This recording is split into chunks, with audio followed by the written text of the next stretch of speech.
তোমার আব্বা মারা গেল জমি রেখে, মালিক কে? তুমি। যত খারাপই হও, বাপের সম্পদের মালিক কে? যত খারাপই হোক, বাপের পরিত্যক্ত জিনিসের মালিক কে? সন্তান। তো তুমি একটা জিনিস চিন্তা করে দেখো তো, যদি তুমি মুসলমান না হয়ে মরতে পারো, যদি মরো, তুমি কি জান্নাত পাবা? আর যদি তুমি মুসলমান হয়ে মরো, জান্নাত আছে। মুসলমান হয়ে মরলে জান্নাত কি?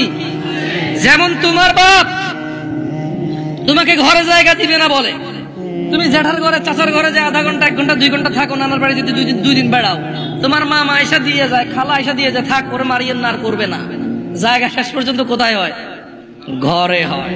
ওকে, তোমার মা বলছে তুই আজকে ঘরে, তোর খবর আছে। তোমার বয়স তখন মাত্র 11 বছর বা 12 বছর।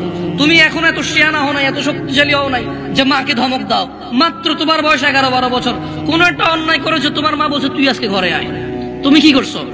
এসার পর হয়ে গেছে, দোকানের সামনে ঘোরাঘুরি করতেছো। তোমার চাচা বলতেছে কিরে 8টা বাজে রাতে তুই আজকে এখনো ঘরে যাস নাই? চাচা বুঝতে পারছে আজকে খবর আছে, কিছু একটা করছো। 8টা-9টার পরে যায় দেখে যে তোমার মাই তোমারে খুঁজতেছে। এরকম হয় না? তোমার মাই তোমারে খুঁজতেছে, যে আমগো আব্দুর রহিমের দেখছেন নিও কিল্লাই, আরে এতরে কইছিলাম আজকে ঘরে এলাতে, পোলাটা তো আমার জীবনটা শেষ করে দিচ্ছে, এই সেই হ্যান তুমি যা যা করছো বলছে। বলার পর তোমার মা কিন্তু তোমার, যখন এখনকার কথা বলছি না, তোমার মায়ে তোমাকে চেরাগ নিয়ে চেরাগের যোগে খুঁজছে, হারিকেন নিয়ে হারিকেনের যোগে খুঁজছে।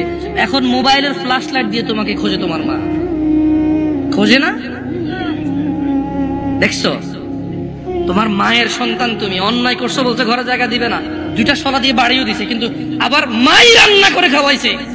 আবার মাই ওই মায়ের তাকের মধ্যে মাই তেল মালিশ করে দিছে। মুসলমান হয়ে মরো ভাই। এই যে আগুনে জলে যদি পুড়ে আল্লাহ ছাই করে দেয়, ওটাকে আল্লাহ আবার জীবনের নদীতে ধুয়ে পবিত্র করে জান্নাতে ঢুকাই দেবে।